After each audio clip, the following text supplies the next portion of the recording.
Hi guys, I have now been informed to announce it as the Glorious Talk Show with your host, the glorious one, Jack Butler. Yes. With all that crap out the way, let's get on to some bits and pieces. As I said a couple of videos ago, if you left a comment at the bottom, then the following video will give you a shout out. Somebody left a comment saying thank you very much for the videos, good videos. She's got a YouTube video that does wrestling talk. Her name is Rayne Quinn. I actually will put a link to her YouTube channel at the bottom of this video as well. So go along and check it out. She's very funny. She has a soft spot for Shinsuke Nakamura. So yes, go on, big one up to you. Doesn't everyone have a soft spot for Nakamura? Because you know he's on the SmackDown brand. So anyway, now we'll get on to the news.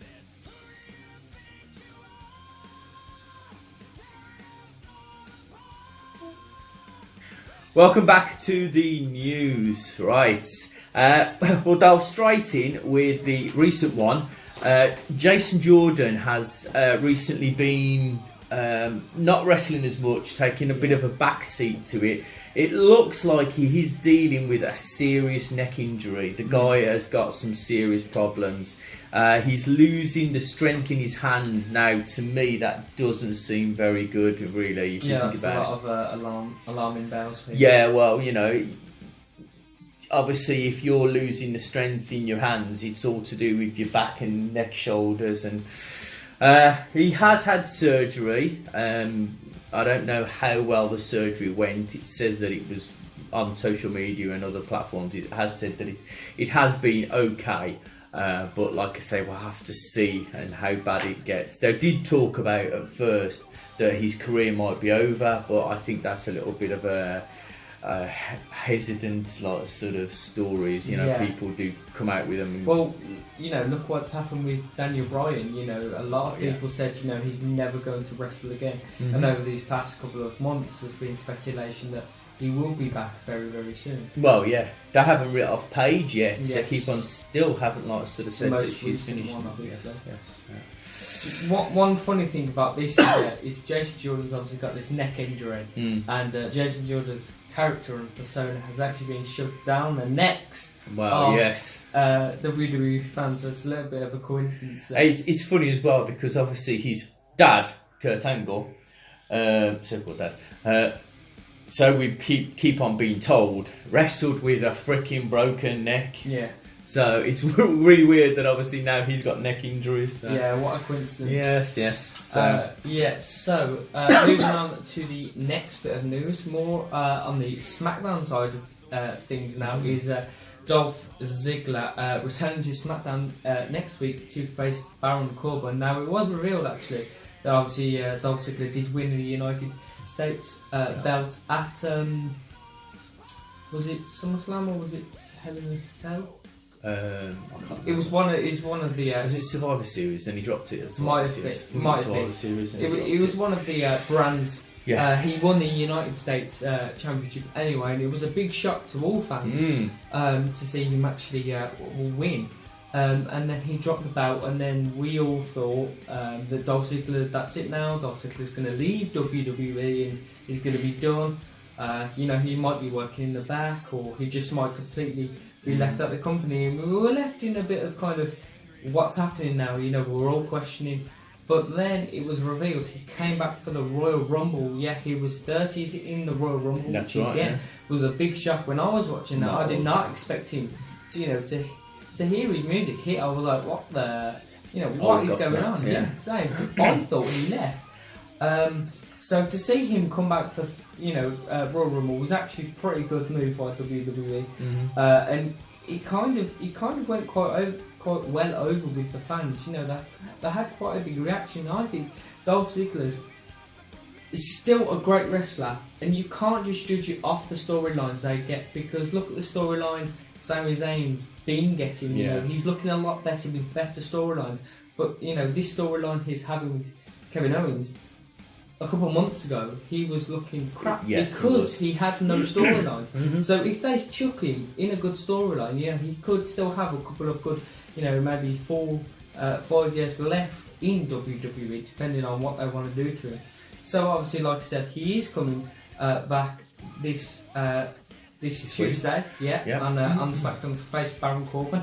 I think they will have a rivalry. I think they could feud very, very soon, depending on the reaction they get from the crowd. Thing that gets me is that Dolph Ziggler, before he left, was a heel. He was a heel persona. Now Baron Corbin's a heel persona, so would they think of maybe putting him in as a tag team, maybe? Yeah. Or maybe one of them turning face. Dolph Ziggler's been a face for so long, I would like him to stay a heel. Yeah, but then again, I couldn't see Baron Corbin as a heel, as a fan favourite, because WWE have shaped him up to be this big bad wolf. So to completely change it, it's a bit weird. So you never know. There could be a surprise tag team. Both of them, you could have a heel, but two heels in a tag team, like obviously Sheamus and Cesaro. The Bar, they were just resting on the brand. That's right. Yeah. And this could happen with Ziggler and Baron Corbin. So it's going to be nice to see Dolph Ziggler back on SmackDown. Yeah. And on to the next one. Finally, sense has prevailed.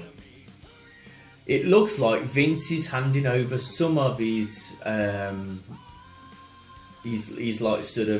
production values over to Triple H. It's now started with not with NXT, sorry, with 205 Live. And I didn't know this until recently, but so I've been told it is actually been for the last 2 weeks. Now, I watched 205 Live and I was thinking to myself, it just seemed different. It just seemed to be something. It was when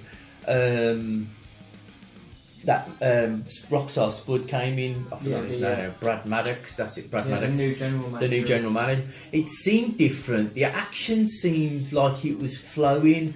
That they weren't held back, and I just thought, well, maybe it's just me. Maybe it is Brad Maddox that's come in and created this. But no, it looks like actually Triple H is getting more of a control in what goes on. Now, I don't know how far this is going to go. I don't know if it's going to whittle all the way down to the whole brand itself. If it's going to I know that there's been stories of Vince bringing in NXT backstage guys. Jeremy Borash, we've mentioned about him coming over to WWE. He looks like he's going to take more of a backstage role. So maybe this could be the start of Vince's not demise, but Vince's step down, because he is looking at this XFL more.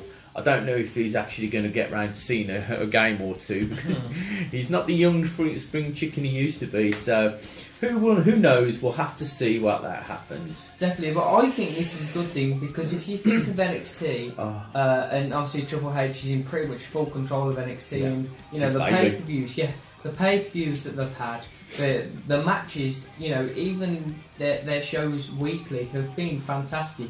The feuds between superstars have been fantastic, and that's all because of Triple H. So if Triple H has that mentality with NXT, he sure can bring it over to 205 Live, and he could really push his 205 Live brand, because at the moment it is just sour.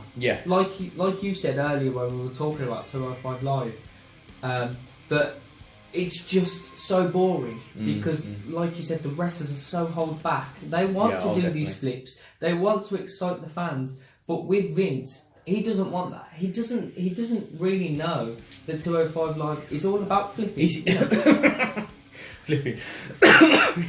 Stone Cold Steve Austin. He sees the 205. He sees his big land of big men.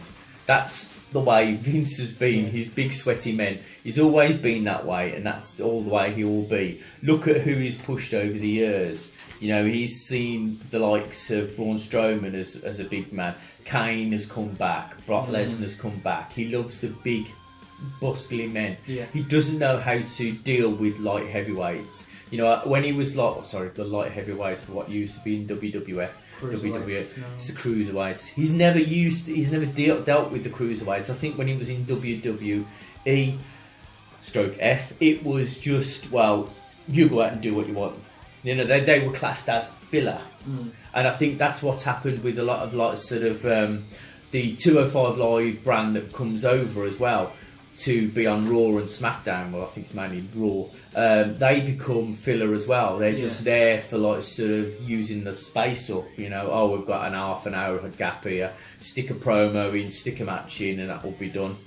So yeah, and that must actually really get the 205 Live participants really angry, the extra wrestlers that perform on their brand, because, you know, they are being used as a filler. And actually some of them are really good. You know, you've got Mustafa Ali, who's got loads of talent, Cedric Alexander, then you've got, you know, good gimmicks like Jack Gallagher. You've got good gimmicks like that.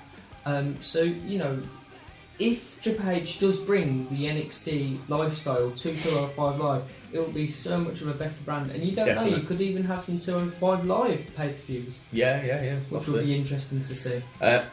Also, I think that Rockstar Spud will... I've said it from when he first came in, I think I said it on the show, I think Rockstar Spud will suddenly turn and put himself in for the last cruiserweight match, make it a triple threat or whatever, because he's too much of a brilliant wrestler. He's really funny, he's really good as light heavyweight, and I think if they put him in there, he could get it up and make it better. So we'll have to see what goes on, but it all points to the good right direction of Vince McMahon stepping down. You know, it's about time now he did, because he needs to. So. He really does, yeah. Right. So after the break, we will go into the Raw review. See you after the break.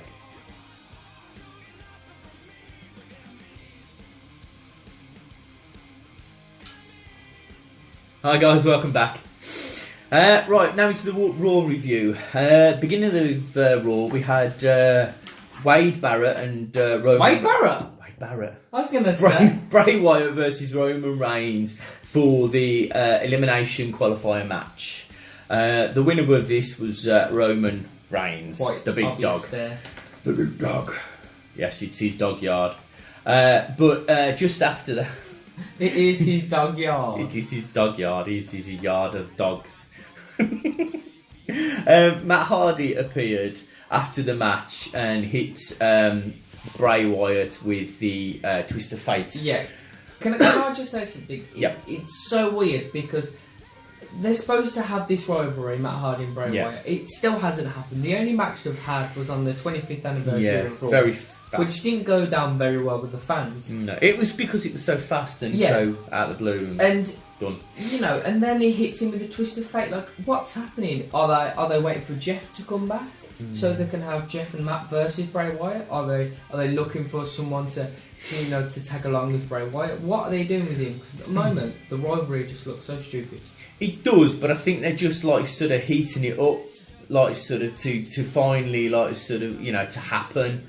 I don't know, I think it's just going to be, because I don't think Bray Wyatt's in the Elimination Chamber as such, so I think he's going to accost...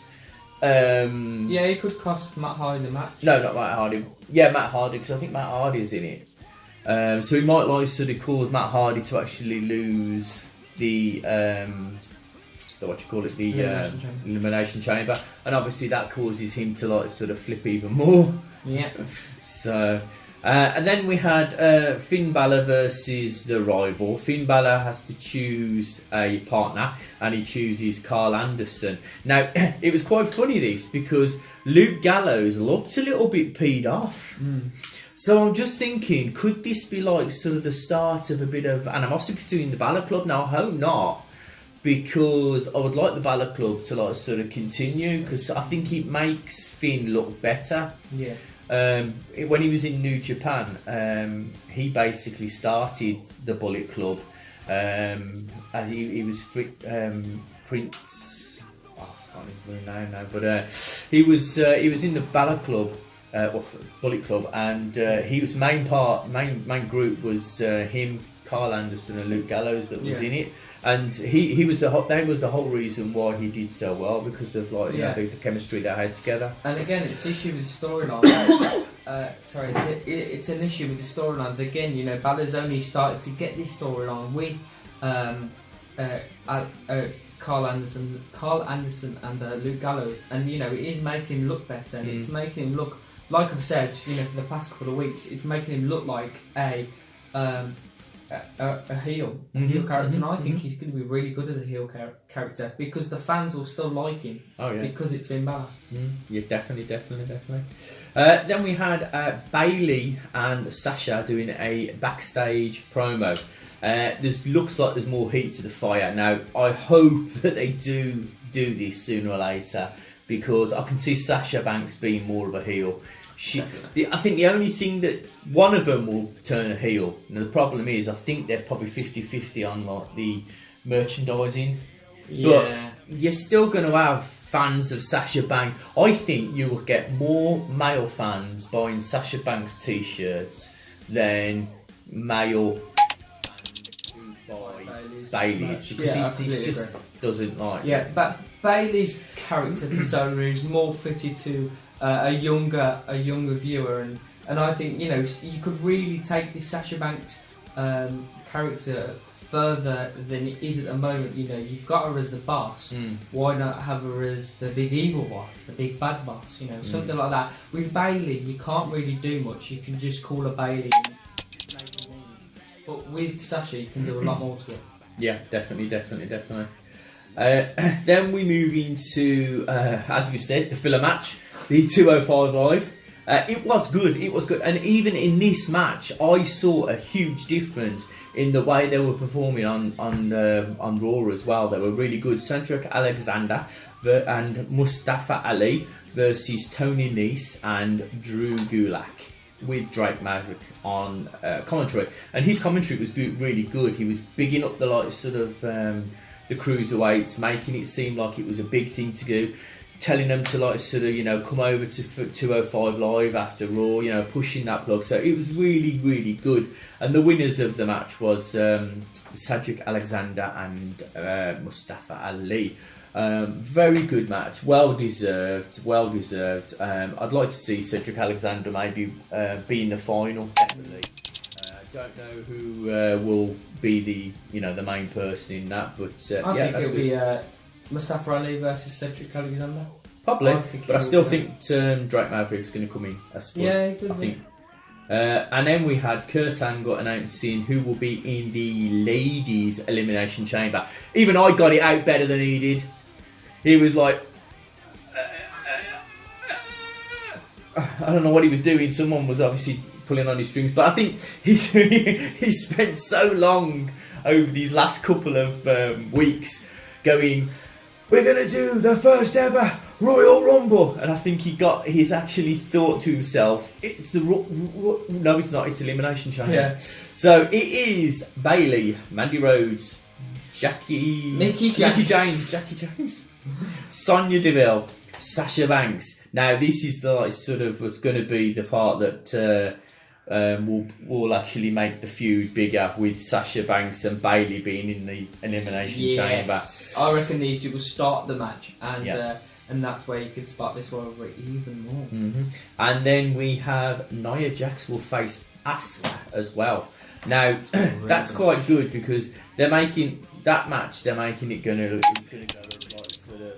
Nia Jax is going to be the dominator. She's going to be the person. You know that everybody's not been able to get anywhere near Asuka. Now I believe that she's not going to do it, because I've heard somewhere that Ronda Rousey is going to take Sasha's streak away from her. Yeah, what they're gonna do is they're gonna shape Nia Jax to be this, to be the better competitor in terms of strength and in terms of skill of grounding your opponent. And then you're gonna have Asuka obviously as the underdog, and this is what makes Asuka look even better because you have her as this underdog, and then she wins. Yeah. Out of nowhere she wins, and then she keeps her reign, she keeps it going, maybe until the next Raw pay-per-view she loses it to Ronda Rousey, depending on how long they want to keep this Oscar record going for. They might keep it all the way until WrestleMania. Oh no, they can't keep it to WrestleMania because she's obviously facing one of Charlotte or Alexa Bliss, so it won't happen at WrestleMania. No. It will happen at somewhere else. Somewhere along the line. It might happen at pay-per-view before. It might happen before WrestleMania, the Raw pay-per-view before, because then you can... Or, saying that, there's going to be there might be a... I'll have to have a look at the pay-per-views, but there might be a ladder, like a Money in the Bank match. If that's the case, then they're possibly, if it cashes in before WrestleMania, your girl Carmella. So. And then after that, we went into a match. Bayley was saying how she can beat Asuka because she beat Sasha Banks. Asuka beat Sasha Banks, so she can beat Sasha Banks. So she beat Asuka, yeah. So she beat Asuka, yeah. So obviously we all know Asuka won, but there was a nice handshake, and they all went off into the sunset happily ever after. Then we had The Miz versus Apollo Crews for the Elimination Chamber. I actually thought that maybe, you never know, that Apollo Crews could actually win it, but I was that's why I'm not the predictions champion anymore. But Miz cut such a brilliant promo. That guy is gold. Just like that guy is gold. Everything he touches is gold. He makes movies and they're good. He's brilliant. He's brilliant. Do you know what? He actually is awesome. Oh, yeah, okay. And the winner, The Miz. So yeah. The Miz must be loving his life at the moment. Oh, of course, yeah. He's on top of the world. He's on top of Maurice. Come off it! Wow. That is terrible. Anyway, Maurice, yeah. Is she 10? Just like Tyler Dillon? Yeah, she a perfect 10. She's a perfect 5. Only 5? Woo! So is that because you're married or? So yeah, The Miz is loving his life. He was obviously voted the best wrestler of 2017. Obviously he's got a kid coming on the way. He's got a beautiful wife. He's got a lovely house, and he's just on top of the world. That's it. And he says that 2018 he's going to be his year. Yeah. It's going to be the Miz's year. So yeah, hopefully. Let's see a heavyweight title bout in the room. And then we have Kurt Angle talking to Seth Rollins and Jason Jordan about the fact that Jordan won't be able to compete tonight in their rematch. And Kurt says there's no way you're going to be able to sort of compete. We're going to have to cancel it. And then who comes out? Not Apollo Crews. No, not Apollo Crews. Oh, sorry, not Titus O'Neil. Yes. Yeah. The big dog. Yes, it's Mr. Rayne himself doing a double doozies. So obviously they're sort of half of the Shield. So the Shield come out to a brilliant Raw, and everybody's happy. And of course we all know what happens. So we have The Bar versus Roman Reigns and Seth Rollins. The Bar tried to sort of attack Jason Jordan, and they all jump out, try and sort of save him, but before they do, Jordan actually clubbers one of the Bar. I can't remember if it was I think it was but it was one of them anyway, wasn't it? So he hits him, and the ref then sort of goes disqualification, and he wins, and the Bar wins. So I'm a little bit angry because I've known matches where they're on the actual ring, they're on the ground, they're on the apron, they're on sort of the rampway. They hit somebody, walk away, and the ref does nothing. Now they've turned around and gone, oh no, Yes, disqualification, bar win. Straight away, yeah.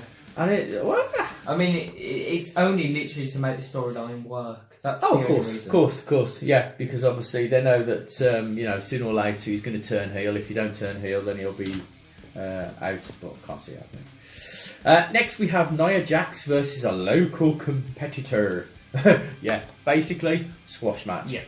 I felt sorry for this young woman. She looked like she was about to S herself in the middle of the ring because, like, Nia Jax is... I've seen pictures, I don't know if you've seen pictures of Nia Jax doing selfies. I'll tell you one thing, people don't realise that when she's, like, not in that, her wrestling get-up, she does actually look... She's a big girl, but, you know, she's quite attractive. Yeah. There's a lot of... Anyway. So, then we get on to Sonya Deville versus Mickie James. Sonya Deville and Mickie James match was quite good, but it was only to set up for one thing and one thing only. Mickie James wins an absolution with I think Paige was there. Yes, she was. She was actually like sort of doing a bit of physicality. That's why I'm thinking maybe, because if she was like seriously injured, she wouldn't be kicking and everything. No, she'd just standing there. But she was actually getting involved now. I don't know if the WWE have allowed her to, or if they're saying no. Yeah, they probably said don't do anything. And then she's gone out. Yeah. So she's passionate though. So. Yeah, she is. With Mickie James down, this brings out Alexa Bliss. Now everybody was like sort of on other platforms. They're going, why has Alexa Bliss came out to help her? Now you've got to understand, she's going to be in the ring with all these people, with Mickie James, with where was it now? Sonya Deville, Mickie James, Mandy Rose, Bayley, and Sasha Banks. So she's going to try and butter them up big time so they don't attack her, because she's already been saying, I don't want to be in this, I don't want to be in this. And that's what Alexa Bliss is, you know, she's a champion that doesn't, she wants to take the easy way out. That's what our character's supposed to be. And it is pretty obvious what's going on, but how they're doing it is quite funny. Yeah, very good, very good. And then the final was John Cena versus Elias and Braun Strowman. The winner was Elias. They're bigging up him big time. Oh yeah. And with if they do have him in a match with John Cena, it would be good because it'll be able to like sort of push Elias more. John's now like sort of going to be coming to the end of his career. He's like sort of slowly whittling it down. Yeah, he's going to spend more time at home with his wife. Well, that's it. Yeah. So Braun leaves both of them because he obviously turns on Elias in the ring. He turns on Elias, does he? He does. Braun leaves both of them unconscious in the ring. Braun asks the crowd. Now this is quite funny because he keeps on doing this, doing that, and I'm thinking, is that hark back to like sort of Hulk Hogan when Hulk Hogan used to do the old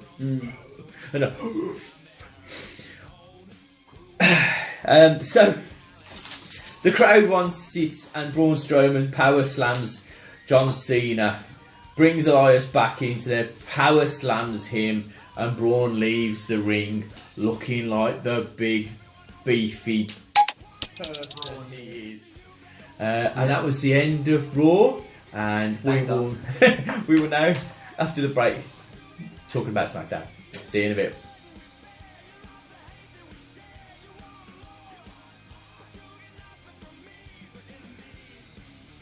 Hi guys, welcome back. Now straight away onto the SmackDown review. So this week on SmackDown, very interesting. We had old possible rivalries come back face to face. Obviously, Sami Zayn and Kevin Owens went head to head this past week on SmackDown, which we will cover later in the show.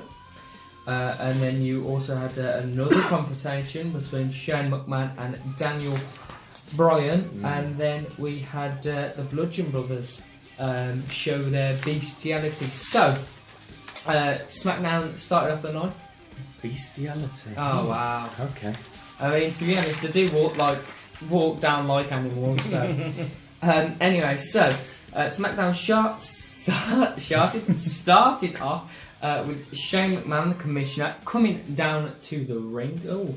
And he was there to confront Daniel Bryan. So yes, he called out Daniel Bryan, which was savage for Shane. Calling Daniel Bryan out. Vicious man. Yes, very. And so he calls Daniel Bryan, and they talk about Cammy, and obviously the match that's going to happen that happened further in the night. And this therefore brought out AJ Styles, the WWE champion, and then after that it cut to backstage. You had obviously the dialogue between Shane McMahon, Daniel Bryan and AJ Styles, and then AJ Styles left the ring, and backstage Nakamura he went up to AJ and told him he's going to win at WrestleMania. Now the thing about this is it a curveball that WWE are putting this? Are they doing this so it looks like Nakamura's going to win? Or are they going to give Nakamura the belt? I think he's going to get it. You really think it's I do, because it's been said that AJ wants to retire. He's going to take it slow a little bit. He is at an age where, like, sort of, he's in his late 30s now, so he wants to spend more time with his kids. He wants to spend more time with his wife and family. Yeah, he wants to see his kids grow up. Yeah, exactly. When you're on the roads every week, you hardly see your family, you hardly see your kids growing up. So when you get to that latter stage in your life, you do want to kind of take it slowly. And he could be doing part times here and there. He could turn up at Royal Rumbles. He could be doing what Cena's doing on Raw at the moment. Yeah. I think it would be good because he'll push Nakamura. Yeah. He'll have a good match with him. Then he could have the return match and a pay-per-view down the road. Then he could have sort of Nakamura still retain. AJ disappears for a bit, has a bit of a rest, comes back, off and on character. Yes, exactly. I think that's exactly what's going to happen. So moving on, we have League. Oh, I can't speak today. Hold on, let me just refresh them out. Just that to all the boys. Yeah. What a sad person you are. Anyway, so moving on, we have Liv Morgan versus Charlotte. We have Charlotte Flair versus Liv Morgan, and obviously we all knew the outcome of that match. Charlotte did win with a figure 8. I love that move. Yeah, it's quite nice. It does get me angry in a bit because another rant. They keep on saying, Charlotte's put on the figure 4 into the figure 8. Why don't they just call it the figure 8? Yeah. She always bridges into it. So why? Yeah, I think it's just the fact that it's Ric Flair's move. Yeah, but they're the father and daughter, so of course. Have it as her own move. But it was quite nice to see the figure 8 back, because I haven't seen that used in a long time, because Charlotte Flair's been on the end of many attacks, most notably by the Riot Squad. So it was nice to see her win a match and use the figure 8. Yeah.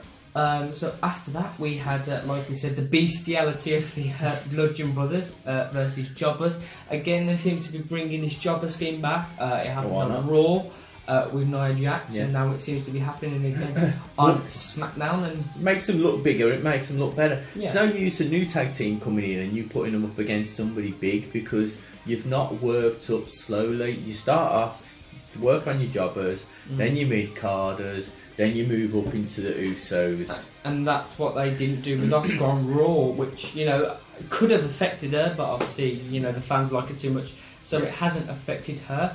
But, again, you never know what might happen with these Jobbers. WWE might see something in these Jobbers and go, wow, the fans actually really like those two. Why not bring them back for another match, and then another match, and then another match, and then bring them into NXT? And you never know, in a couple of years, those Jobbers that face the Bludgeon Brothers could be, the new face of SmackDown and Raw. Yeah. So, this then brought the Usos of Jimmy and Jay, the tag team champions of the moment, the high-end, profile police, rule breakers, the two savages. Lockdown. Yeah, do you know what's so funny is they keep saying the use of penitentiary. Well, they were close to going into a penitentiary. They were close. Actually, they talked about taking fingerprints and everything like that, and I was like, ooh, I think you're pushing the envelope a little bit there, boys. Yeah, very true. So they came out to confront the Bludgeon Brothers. They have some balls if they can do that, because Jesus Christ. Well, they're going to be their next arrival, isn't it? Yeah, it's either they're going to take the titles or they're going to keep it, and then it's going to be the American Alpha, which I finally know who it is to take the belts. So yeah, you had the Usos and the Bludgeon Brothers cut their promo, and then you had a top 10 list, which was AJ number 1. Wasn't that? So you talked to me about this earlier. So why don't you further explain? Well, the top 10 list. Basically, you're looking at like who they think is the favourite, who the people behind the scenes, not us. It's not supposed to be us. It's not anybody else. It's supposed to be the wrestlers. So who the wrestlers like, who the wrestlers think are the best people to get on with, who the best people can like sort of give you advice. Now, my argument with this is you had like sort of the women's champion, you had the heavyweight champion, and you had the tag teams. So really, it should be, don't include titles. Who is your best? Who is the person that you would like to see in a title contender? Because there's no use even AJ Styles at number 1. Yes, he is good. Yes, he's brilliant behind the scenes. We all know that over past experience. But have it more to do with like sort of who would you like to see to go for the men's? Who would you like to see go for the women's? Plus, as well, you can't vote for yourself. Yes. So. So yeah, that was very true, because obviously, you know, if you have a title, you are supposed to look like the best. Yeah. So, you know, that was a bit of an unfair advantage. So yeah, but congrats to AJ, obviously won there. Congrats to Charlotte and the Usos as well. Charlotte, the favourite woman, and the Usos, the favourite tag team. So, guess what day it was on SmackDown, please? Rusev Day! Rusev Day! Yes, it was Rusev Day, the best day out of all of the years. And do you know what's so funny is they like this Rusev Day skit so much that, you know, even when Shane McMahon and Daniel Bryan are talking, they don't care. They are just shouting this Rusev Day. And, you know, because they love this Rusev Day so much, they're going to push Rusev. Rusev will get a title very soon, depending on whether it's the tag team titles with Aiden English. I don't know. Maybe they might go their separate ways, but it could die down this Rusev Day thing. When they were doing this interview, talking about the number 1 top 10 list, they actually said we listen to what the fans say, and the fans were shouting Rusev Day, and Shane actually said, duly noted. So it seems like he's actually like sort of taking notice as well. So very true, but he's supposed to be a character, so he doesn't have anything actually to do with the behind the scenes of WWE. So the US title was on the line. It was Rusev versus Bobby Roode, if I'm not mistaken. And Bobby Roode picked up the win. It was a glorious night on SmackDown, but unfortunately it wasn't just the Rusev Day. So, and then we have the Viper, who... Where did he come? Where did he come? He came out of nowhere! Exactly, he came out of nowhere. He actually did, because I was sitting there and I was going... He came everywhere, like, out of nowhere. He was all over the place. Jesus Christ. He does say he cleans up as well, which is pretty good. So he comes out of nowhere and cleans up after him. That's pretty good. Yeah, it's pretty nice of him. He doesn't seem like he's happy, does he? No, he does not. He's not a very happy bunny. So yeah, he gives 3 RKOs, 1 to Rusev, English, and Rude himself, which was really rude in my opinion. So he's not a happy chappy at all, unfortunately, Randy Orton. No. So then, after that, you had Gable and Shelton Benjamin of the American Alpha versus the Ascension. Again, nice to see the Ascension back on the scenes after having a lot of time off. Obviously, mostly working doing skits with Rizango, Yep. which was good. Fashion Files. Yeah, like I said, good to see the Ascension back, and obviously Gable and Benjamin with the win. Again, they Shocked. Yeah. Well, not shocked really, because you can't.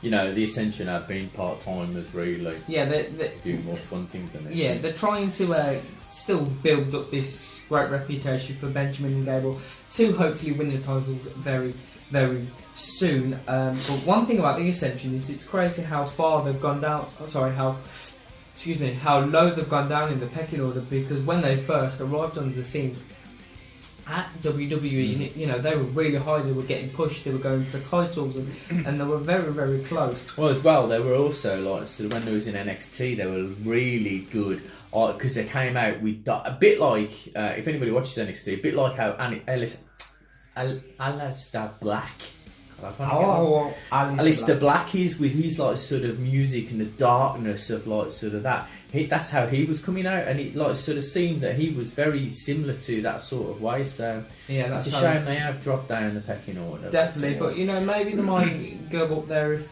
if they thought they had a good match. Yeah. And then we had the main event, which we talked about earlier in the show, just before the SmackDown review started, and it was the friends of Sami Zayn and Kevin Owens for the #1 spot. So this match was basically put together to find out who faces AJ Styles at the next SmackDown pay-per-view. Fastlane. Yes, which is Fastlane. So this was a really interesting match. Unfortunately, we had no winner.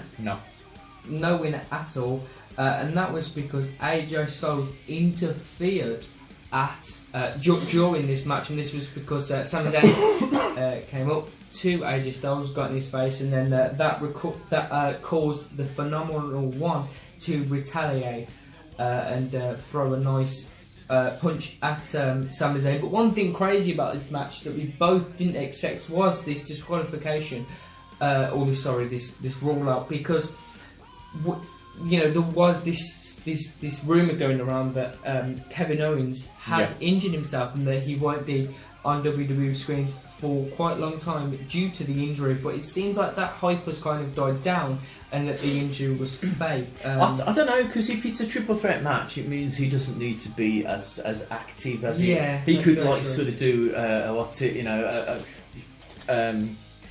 AJ Styles can drop him really bad. He gets taken off, he comes back in the end for the last, like, sort of 5 minutes of it, or he could just be on the floor over, you know, through a table or something, and then, like I say, he could just come back with the last couple of minutes and either get pinned or another triple threat match can't be disqualified anyhow. So. This kind of end to the match. This had implications on the Fastlane pay-per-view and how the title match is looking. So we do know that there will be a triple threat match once again. It's not a handicap this time; it's a triple threat. So it's Sami Zayn versus Kevin Owens versus AJ Styles. But we could still see some friendships. We could still see this friendship between Sami Zayn and Kevin Owens go on. Which would be interesting to see. You know, will they fight it out like enemies, or will they, you know, completely eliminate AJ Styles? So it's just between those two. That will be very interesting to see. So unfortunately, that's all I have from SmackDown. Thank you. And we will be back after the break with Dale and the NXT review of this week. Yeah.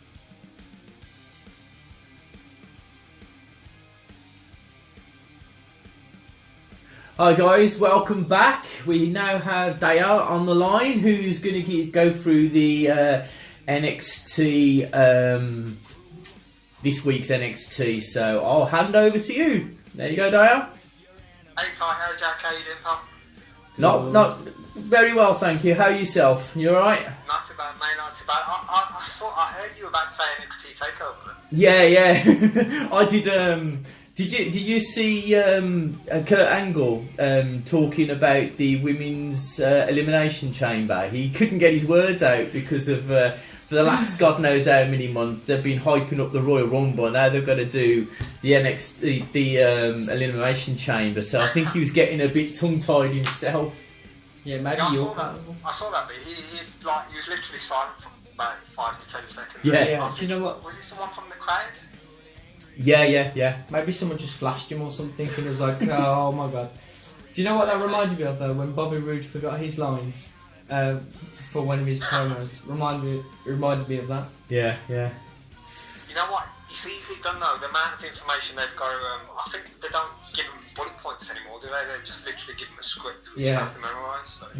Yeah, it's just a script, isn't it? And they've got to go through it. But someone was saying that the best way to do it is just take points from it and just let go it alone. I'd say so. I mean, if you look at the Usos this week on SmackDown, I don't know if you've covered that, but how great was that promo? They just let them get on with it. Brilliant. Yeah, they're really good. A lot of good promos this week. Miz's one was really good as well. I thought he's good. He's well, as he says, he's awesome. So yeah. So let's get on with NXT then from this week. So we're at the same venue as we were the last few weeks, which is not Full Sail. Yeah. Apparently they're going to be going back to that in about 4 weeks' time. They've got bookings online for tickets back at Full Sail. So if you're wondering, they'll be back here soon. The show starts off this week with actually a familiar face back after missing Takeover, Nigel McGuinness. I mean, did we miss it? Oh yeah. Yeah, I think so. It was.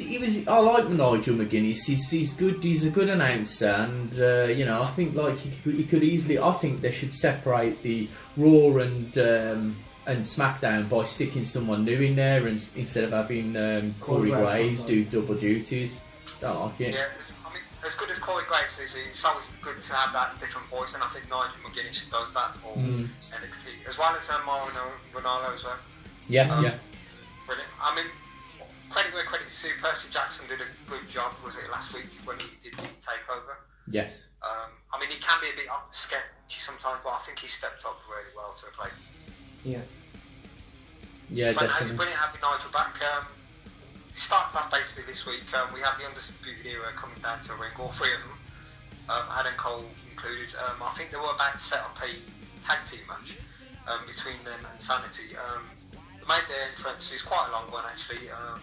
The Undisputed Era then just facing the stage way, and then what happens? They get jumped from behind by Sanity. I mean, did anyone see that coming, or do you think that was going to happen? I could see it was going to happen. Yeah, it was quite like sort of crazy. Like it was a good entrance. They all like sort of started attacking each other, and obviously there's only one thing to do: make it like sort of a 3-man tag team match. Yeah. I think that's where Regal came out and he made it actually, which was quite interesting. A tornado tag team match. He said it was going to be.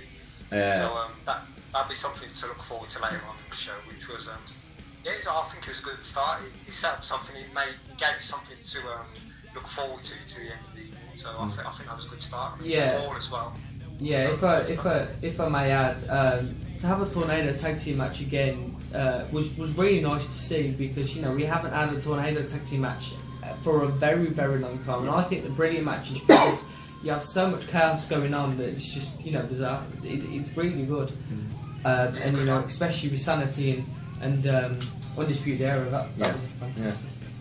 Yeah, I mean, if you look at Raw and SmackDown, I mean, how many times do they just throw 6 guys together? It's just an average match every week. I mean, they put on a good performance, but it's the same old, isn't it? So you're right, Jack, it's something different. Yeah. Yeah, and then we move on to our first match, which was Heavy Machinery versus some guys we kind of don't see too much, but it's Moss and Sabatelli. Yeah, that was quite interesting at the end, wasn't it? Yeah, I mean, the match itself, I mean, it wasn't a squash match, but you knew Heavy Machinery would probably go over because they kind of had that momentum. But yeah, it was interesting, like you said, that I mean, Heavy Machinery obviously went over, but the way that what happened at the end, I mean, I don't know if you want to go through it, but I mean, did you see that coming? Because I think it was just kind of sudden. I didn't see it coming, because them two have been like, they've been taking on I call them prime time, but it's not prime time, is it? What the Street Profits? They've been taking them on in like sort of matches, and like for them to suddenly like sort of pull the trigger on the split, I was like, what?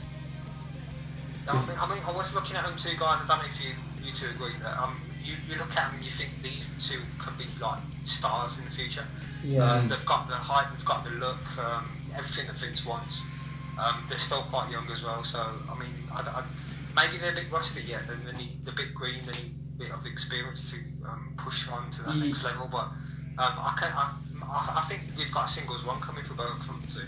Yeah, I can see that. Yeah. Yeah, they really remind me. The Street Profits. They remind me of the Usos. They really remind me of the Usos because the jump around the ring, they're quite high. And they are good fun, and that's what the Usos are really. No, the Usos are great. Best tag team in WWE, I'd say, definitely. Oh, definitely. But yeah, I mean, Heavy Machine we go over, and we got a tease for the. What do they actually call him? It's just Moss and Sabatelli, isn't it? Yeah, I don't think they've got a name. Not on the moment. They've not got a name. But yeah, they've just teased a split on that, so that'll be interesting to see where that goes on in future weeks. The next segment, if everyone's ready to move on, was Johnny Gargano. I always pronounce his name wrong. He comes out to the ring for a promo. Basically goes over his takeover defeats, how he did everyone proud. Losing against, was it Almas he lost against, and then he goes on to talk about Ciampa as well, how he's been betrayed by his former brother, and then he goes out to challenge Ciampa. But before anything actually happens about it, we have Almas and Zelina coming out. Did everyone remember this segment? Yeah. Zelina then comes out, and then she has cuts a promo on Johnny herself. I mean, I don't know what you guys think, but I think she's done a great job with Almas. Oh yeah, because before she came on, he was a bit of a joke. Really, he wasn't anything special. People just like saw him as another competitor, but she's done really well, like sort of getting him into a contender's spot. And then, basically winning him the NXT Championship. Yeah, I'd say so. I think she's added that extra edge. Someone like, for example, Brock Lesnar will kind of lose that if he didn't have Paul Heyman with him. The same goes for Zelina. Yeah, definitely. And then she goes, she cuts a quite a harsh promo on Johnny saying he can't do it, he's never going to do it. She basically calls him a loser. Yeah. And then Johnny refers to Candice, which was from the week before. Comes out, she pushes Zelina because Zelina's all getting in Johnny's face.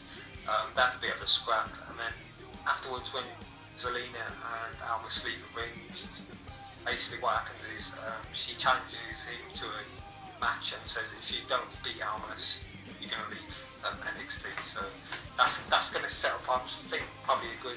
You reckon it'd be takeover? Or actually, no, that would be Aleister Black, won't it? Because he won the challenge to. Yeah, takeover. I think that's next week. Next week. So I mean, looking at that, then I mean, it's not going to be on a takeover. No. Do you expect Almas to retain? I don't know, because that means, unless they're thinking of moving Johnny Gargano up, but I don't know about that one. It'd be interesting to see. Yeah, I don't think they're going to move Johnny Gargano up. I really think they want him to have this NXT Championship because, you know, the fans will go crazy for it. But then again, you also have Aleister Black. The fans would go probably even more crazier if Aleister Black won it. But it's really about, you know, who the fans prefer. I mean, I think this is quite intriguing, but you never know. They might put it on Johnny for a week and then maybe switch it over to Almas again. I mean, anything can happen, but like you said, I don't think they'll go for Johnny versus Aleister Black at the next takeover. It probably will be Almas versus Black, and that will probably be the best match as well. Oh yeah, definitely. Face versus heel. So yeah, that'd be another interesting. I love the way NXT is setting up these storylines for the next few weeks. I think they're doing. I mean, for a 1 hour show, it's a great job. Oh yeah, brilliant. Yeah, we mentioned about this at the beginning of the news item. Did you hear about Triple H now running 205 Live? Brilliant news. You know, if he can emulate the same history and like sort of brilliant matches that NXT are beginning having, if this is the beginning of like sort of the Stephanie and Triple H era, I reckon, definitely. Yeah. I mean, I'd like it to be more Triple H and Stephanie, but I totally get what you're saying. Yeah, I think it is a good thing because it shows that I think Vince is getting older and he's probably accepting the fact that he might not be the right guy for certain jobs anymore, rather than being adamant that it's his way or no way. Yeah, definitely. That's good. We had the second match then on the NXT, which was Bianca Belair, the one with the long hair, as I say, the one with the plaited hair. She took on a local jobber. Not much we can say about this match. It literally lasted about 2 minutes.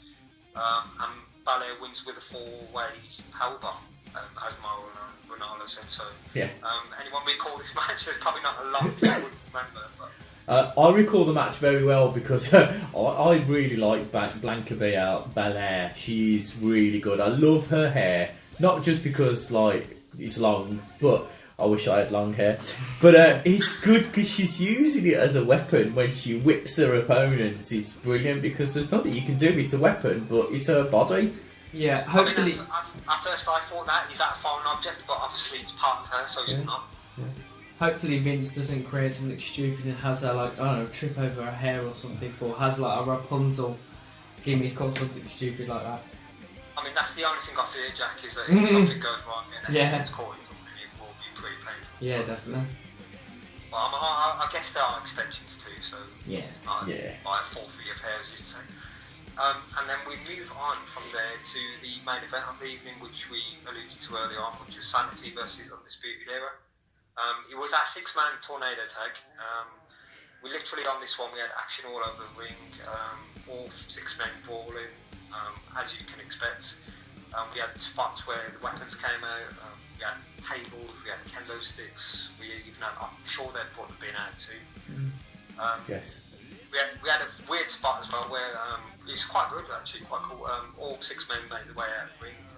Killian Dane throws, I think it was Fish off the stage into the other 4 guys outside, and I thought that was pretty neat considering it was such a small arena. Yes, it was. What do you guys think? I mean, they made the most out of being compact and really like intimate with the crowd, but I think it was pretty good for the crowd to see all this.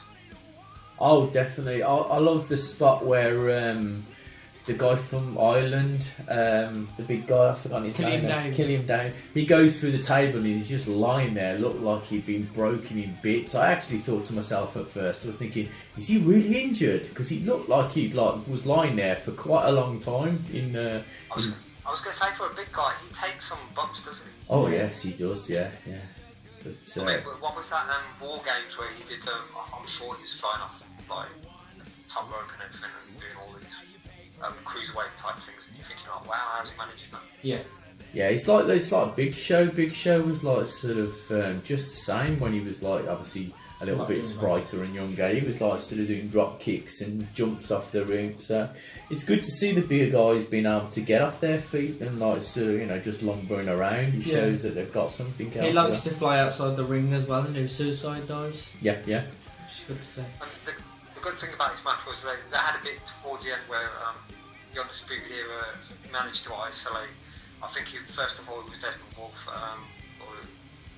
Alexander Wolfe rather. They worked on him. You thought maybe he'll lose it, but he didn't. He managed to escape and went on to Eric Young as well. Same thing you thought Undisputed Era was going to win, but somehow Killian Dane came in and he fought them all off and then managed to get the win for Sanity. So I didn't really see that coming, looking at the way they were at the end. Yeah, it was a big shock. Especially the push that, Sanity, that Undisputed Era have had recently. Obviously, Fish and O'Reilly capturing the titles and Adam Cole having fantastic matches with Aleister Black and obviously turning up at the Royal Rumble. Yes, very good. I think it still shows that Killian Dane himself that probably still got a lot invested in him maybe, or maybe they've got plans for him because it's rare that he gets pinned, to be fair. Yeah. I think Sanity will move up, and hopefully over the next couple of sort of months we'll see him in either SmackDown or Raw. And I think when they do move up, I just hope and pray by the time they move up, Triple H has got more control over it, because it would be good to see them as an actual unit. Yeah, I agree. Hopefully SmackDown too, because I think a lot of the times when NXT talent go to Raw, they end up getting overshadowed. I mean, the look at the Revival. Revival's a classic case of a tag team who were really good, and what have they done with them? Nothing. Yeah. Which is pretty cool. But yeah, all in all, what do you think of this week's episode? I thought it was pretty good. Yeah, well, like you say, I've always said NXT is a good one. I've had people saying that they're getting a little bit fed up with the amount of adverts that are in there for like a show, but you know, it's an hour show. There's only usually about 3 adverts that go on for a couple of minutes or so, and the action in the ring is just so good. The small like sort of areas that they do, you know, they don't do big stages, they don't do big like arenas like Raw and SmackDown, so it makes it look more it makes it more. It does, yeah. It gives it more of an old-fashioned feel, how it used to be in the obviously the NWA series when it was like, you know, when it was old and little, you know, it was used to be in like little bingo halls, and you know, made it special. So yes. Apparently they put some specials on the network at the moment, haven't they? I've not checked them out myself, but no, I know they've said that there's loads of specials. Plus, they said, you know, remember years ago they used to have. The company who did all the Silver Vision, they used to do all the old. They were supposed to have said that they've got some old Silver Vision episodes of, you know, the pay-per-views that were in classed as Silver Vision production. So that would be worth looking into them. Yeah, definitely. Well, thank you for your weekly insight into NXT. I said TNA then. I'd charge you for that if you wanted to move through TNA. But I don't think I couldn't take it. I wouldn't be able to. There's so, like you say, over the last couple of months and years, they're all leaving TNA in droves now. I think every single talent that like sort of makes it into a top era before you know where it is, they're on NXT 2 weeks after. Yeah. I mean, we're probably still expecting Bobby Lashley to debut on Raw. I'd say probably after WrestleMania. Yeah, I can see. But I'm looking forward to seeing EC3 on. I was going to say TNA NXT. But, yeah, I think he's just improved so much, and I think you're going to notice a massive difference when he arrives. Yeah, he's going to get especially even better under Triple H's control, and you know he will be a very, very good competitor. And he is still really young. Yeah. And guys, the scary thing is they've still got is it Drew Galloway to come back as well? So yes, exactly. I mean, he could easily be a main event WWE main program. So I think the future's bright at the moment. So. Yeah, definitely.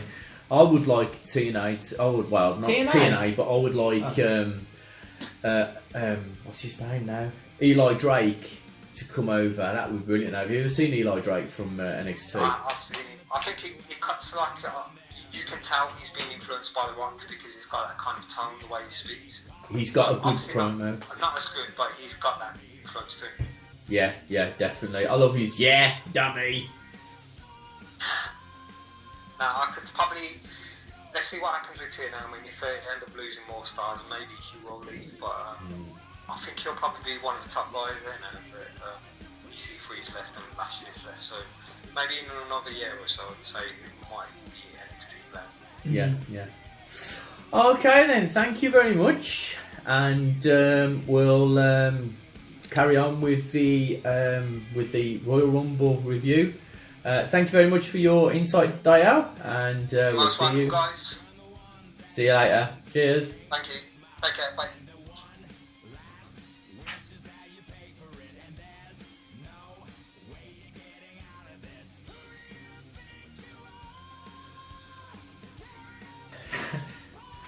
Welcome back, guys. We're going to go into our Royal Rumble review. Unfortunately, last week we never got round to talking about the Royal Rumble because of the technical difficulties that we experienced. And a lot better this week. Yes, a lot better. As you heard, Dial was there in his full glory. He wasn't broken or woken or disturbed. So we got there in the end. So yes. The Gremlins have gone. We've beaten the Gremlins!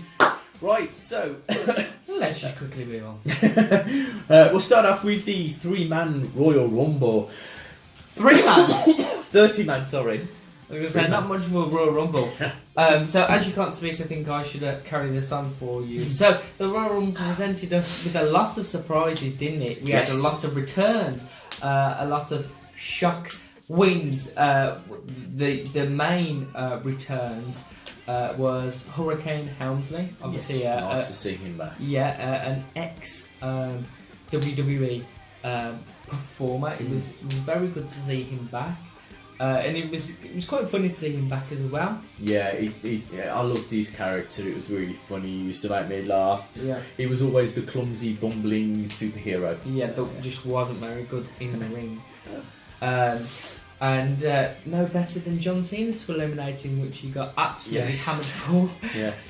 We also had legends in WWE return, like Rey Mysterio, which was fantastic to see. Obviously, I grew up watching Rey Mysterio, and to see him back was like, wow, that's amazing. I really wanted him to actually win and go on to be a full timer again in WWE, but at the moment he's performing under 5 Star Wrestling, which is a British company.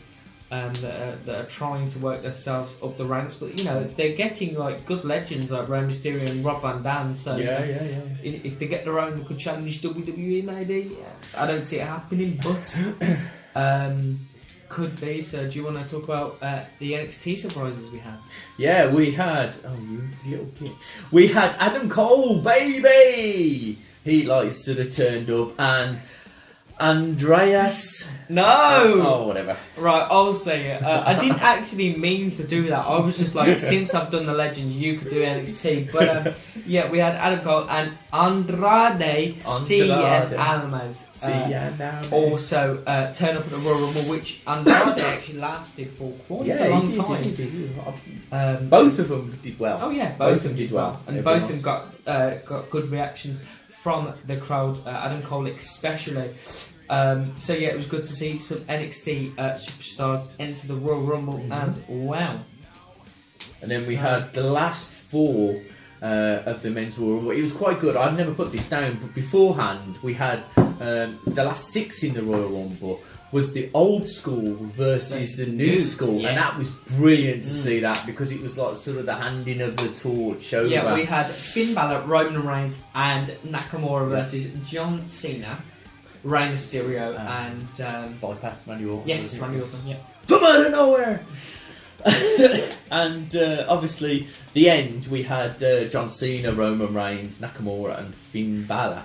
And obviously it went down to then 2 was Roman Reigns and Nakamura. And I honestly thought, because I had sort of managed to steal Nakamura from you. Yeah. You had got Nakamura to win it. Yeah. And who won it? Nakamura. Yeah, Shinsuke so you got 1 point, but I got 4 points because Nakamura was on my brand and I actually picked Nakamura. So moving on to the woman Royal Rumble match. Again, we had a load of legends return and a load of surprises since a Raw winner won this. Would you like to take this? Yeah, like I say, we had loads of female competitors in it from past and in the present. We had Kelly, Michelle McCool, Molly Holly, Trish Stratus looked amazing as well. She looked so really did Lita. Good. Lita, yeah, she looked good. Both of them look great. I would love for Monday or Tuesday for sort of some of them to turn up. Unfortunately, that never happened. It is a one-off, but it was nice. And the winner was... hold on, before you say the winner, also we had we had the women's NXT champion turn up, Ember Moon. Oh yes, of course, yes. Which was quite surprising actually, because we all knew there was going to be a load of legends come back, but to have Ember Moon come back after a physical match with Shayna Baszler, I thought I was going to forget that name. It was actually quite nice to see her back. Yeah, I like the way they strapped her arm up. Yes, they didn't bring her out very sort of normal. I wouldn't be surprised if Triple H had something to do with that. Probably, hopefully, yeah. See, you can't have her come out on sort of NXT and sort of do a hell of a match that she did with a you know, twisted arm and everything, and then like turn up at the Royal Rumble, fresh as a daisy, bouncing around the place. So yes, it was good to see that. And then obviously the winner of the women's Royal Rumble was Asuka. Yeah, and unfortunately you got maximum points for that because we had to pick someone from our brand. I think everyone knew it was going to be Asuka. And funny enough, she's still undecided about who she's going to pick, either Bliss or Charlotte Flair. Yeah. But it was good because I saw an article saying that you've got Nakamura and Asuka cutting a better promo than Roman Reigns could ever cut. Yeah. And we can understand them as well. And John Cena, I think. And John Cena, yeah. And then we have the triple threat match for the Universal title, the title that is on the red brand. It was Kane versus Braun Strowman versus Brock Lesnar. It was an easy one to come up with. I would like to have been Braun Strowman, but it was. I got it wrong. Yeah, it was. I think both got it. No, you picked did I put Braun? Oh, right. I just double check this. You went for Braun, I went for Brock. So I just want to make a couple of comments on this match. Jesus Christ, it was physical, and it was more physical. It wasn't performers performing. It was something dodgy went on between Brock and Braun Strowman. Before this match, there was something that went on in the back room, I'm sure, because we did see Braun Strowman, when the pay-per-view was live, that he kneed Brock Lesnar in the head, which then caused Brock Lesnar to retaliate and said some mean words. I'm not going to repeat it because it's not the nicest thing to repeat. But there was a bit of beeps and bleeps here and there, which WWE actually muted the cameras because obviously they're PG rating. And then he pounded Brock Lesnar right into the face. So I've been following this article quite a lot actually. And both competitors have stated that they're on good terms still. Nothing happened. It was just a mistake. Braun Strowman went too hard on Brock Lesnar, and obviously that got Brock Lesnar. Yeah, it basically pissed him off, and he retaliated, which he shouldn't have. But and there's still further action from WWE because they could have seriously. Brock Lesnar could have seriously injured one of WWE's future top assets, and there's been no further comment on WWE. So we will obviously, as we don't know anything, we will not comment further on this topic, and just hope that everything's still good with Brock Lesnar and Braun Strowman. Yeah. So moving on, we went to the SmackDown side of things, and it was a 2-on-1 handicap match for the WWE title. You had Sami Zayn and Kevin Owens, Cammy versus AJ Styles. So this match was very average. I think we all know who was gonna win. Would this double title worked if Sami Zayn and Kevin Owens won it? Who knows? They have done it before with Lay Cool, and obviously Michelle McCool turned up. So it is possible to do it because they held the women's title both together.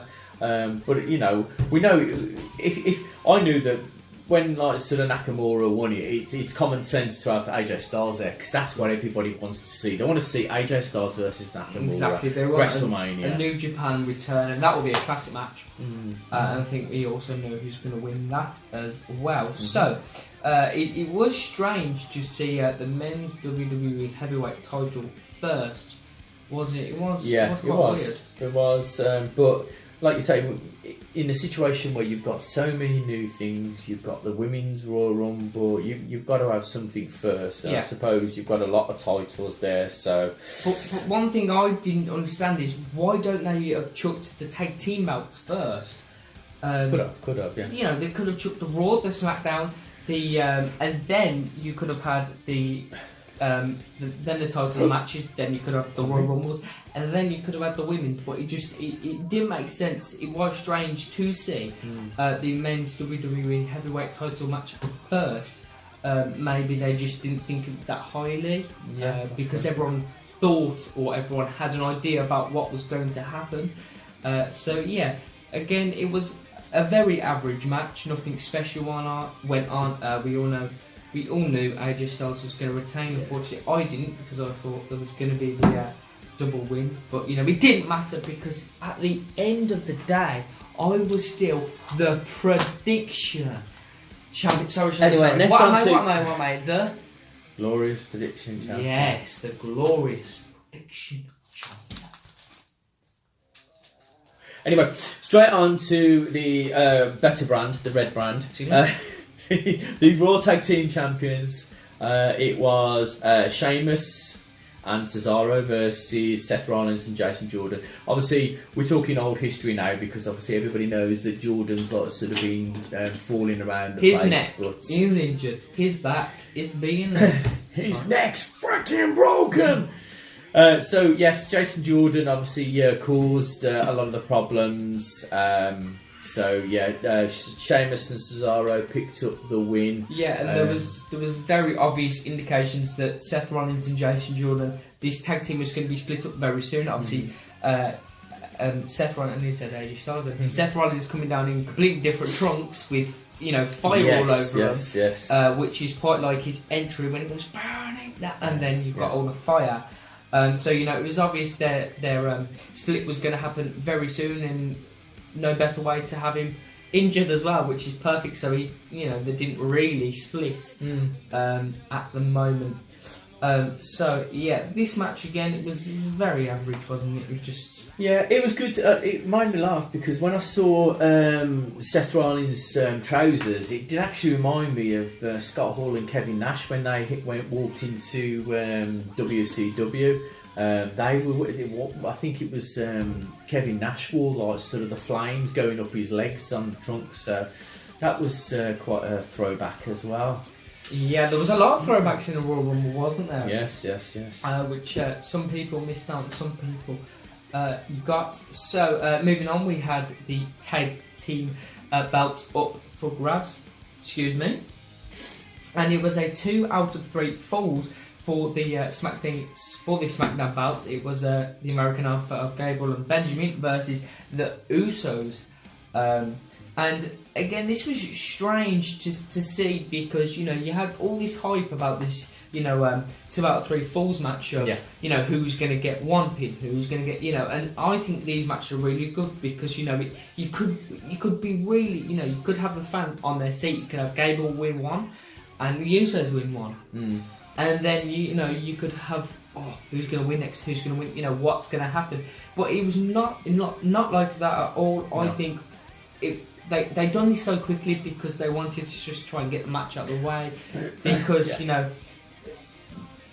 I don't know what they're thinking of doing with Chad Gable and Shelton Benjamin, because it looks like every time they get so close to his titles, they go back down the pecking order again. It's so weird to see what's going to happen with the titles soon. Are the Usos going to keep them? Are people going to get a little bit sick of the Usos still having them? So who knows? So as I said, the Usos got the 2 out of 3 falls straight away. And you've said here, I think someone made a mistake. What do you mean by that? Well, I think I don't know if the referee had he was going down for the 3 counts, and he thought that they might kick out, and they never obviously kicked out. But it looked like nothing's come about that now. It was supposed to be that's the way they wanted it to go. Now I can understand, because a lot of people turn around and say that when they do these 2 out of 3 falls, it's always one, and then somebody gets the win. So it was different to see, because everybody was sitting there and go, oh, Usos has got 1. Now when Chad Gable and Shelton Benjamin, okay, they've got another one. Yeah, and it did it's over. And even the crowd was sitting there going, What? So it was different to see, but the question is, did it really work? Who knows? I was confused. You were confused. Like you said, the crowd were also confused. So that was the whole pay-per-view for you. We'll do the kickoff show now. If you like. So the kickoff show, we had Bobby Roode. Did we already do the kickoff show? No. Oh, no. We started at the top. Yeah. I'm saying. We started off at the top, and Sorry, we started off the kickoff show with Bobby Roode versus Mojo Rawley. It was a glorious match. I've been told to say that. It was good, but it was over too quick, I felt. You know, unfortunately, it's a sad thing that Bobby Roode's been like sort of put down onto the like sort of kickoff show. And then this shows you again this NXT thing that they're just not getting storylines. You know, you've got Bobby Roode who was excellent. You know, you said he was a heel in NXT, and he was, and now he's been made to have this fan favorite gimmick. It just doesn't make any sense. No, I hope he does change sooner or later, because it would be good to see him as more of a heel character. He is a good heel character, and like I say, he spent NXT, most of his time in NXT he spent as a heel as well. So yeah, and then after that match we had a 205 live match or segment of the Royal Rumble, and it was the team of Drew Gulak, Jack Gallagher and TJP. Nice to see him back. Yes, he hasn't been on the scene for quite a while due to injury. That was terrible. And then basically it was a luchador. It was a luchador versus the luchador or the luchador family. It was Kalisto, Lindsay Dorado, and Gran Metalik. So that match was won by Kalisto, Lindsay Dorado, and Gran Metalik. You know, not that surprising to see. I think we all knew it again. Very average match. I mean, it's on the kickoff show. It won't steal the show. No. So you know, it was just very okay. Just you know, it's to fill the timing basically. Yeah. It's to fill the timing basically. So yeah, not much to say about that match except it was just average. Yeah. And then we had Luke Gallows with Carl Anderson versus The Revival.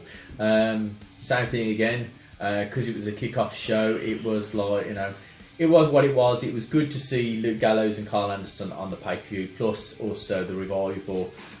Same thing again. I feel that Luke Gallows and Carl Anderson so much better off with Balor as part of the Balor Club, and leave them as it is.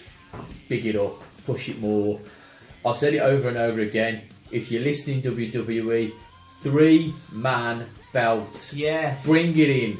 Vince, you really should have, appoint us as you know, storyline makers. I think we would create some. You've got them. You've got so many. You could have the New Day. Sanity. You could have Sanity. Undisputed Era.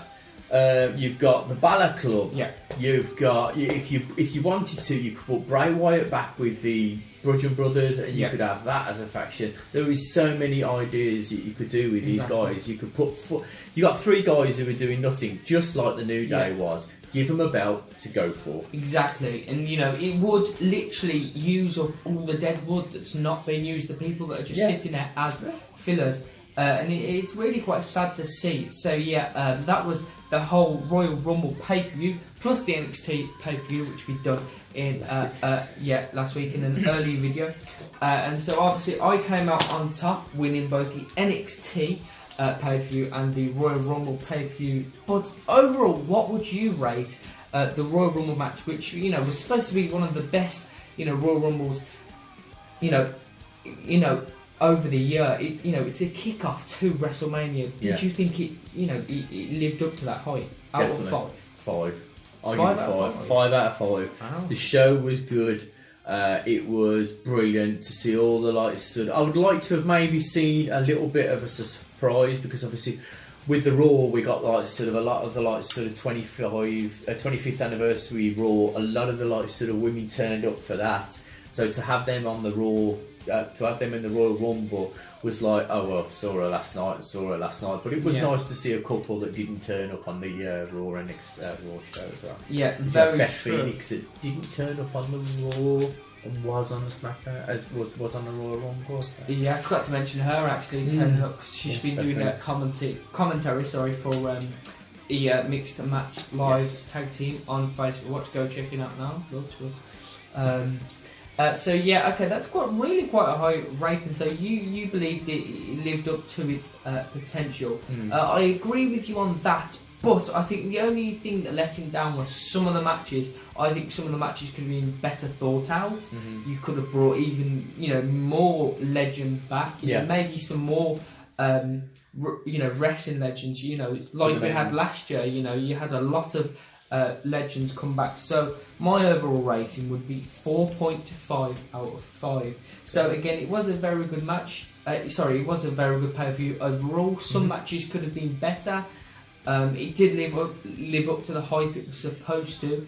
And yeah, so 4.5 is what I'm going for. And now we look forward to the road to WrestleMania. Yes, all the pay-per-views coming up. So yes, thank you for spending time with us. If you